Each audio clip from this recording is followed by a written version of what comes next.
जय। धन धन भाग्य भोला जी तू लिहल जन्म बाहो। धन धन भाग्य भोला जी तू लिहल जन्म बाहो।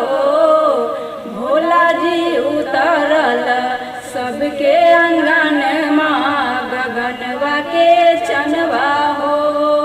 भोला जी उतरल सबके अंगन माँ गगनवा के चनवा हो। माई अकेले भोला जी के खिला बेली हो। माई अकेले भोला जी के खिला बेली हो।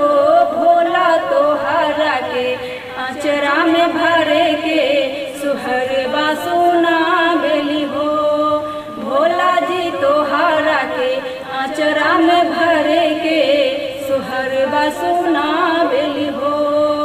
आज के दिन तोहरे बाबूजी रहते जे घर बाहो। आज के दिन तोहरे बाबूजी रहते जे घर बाहो। रहते जे घर बाहो। भोला बन जैती स्वर्ग के जैसन घर संसरवा हो। भोला जी बन जैती स्वर्ग के जैसन घर संसरवा हो।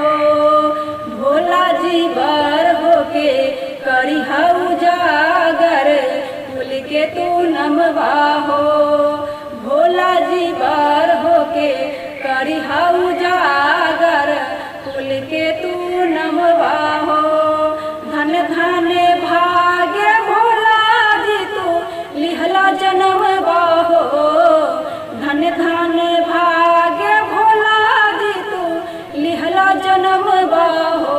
भोला जी उतरल सबके अंगन माँ गगनवा के चनवा हो।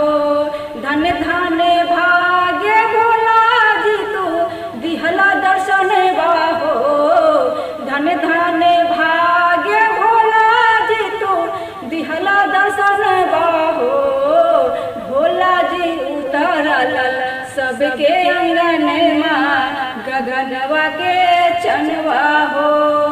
भाइयों और बहनों कमेंट करना ना भूले, शेयर करना ना भूले, हाँ और लाइक करना बिल्कुल ना भूले। धन्यवाद।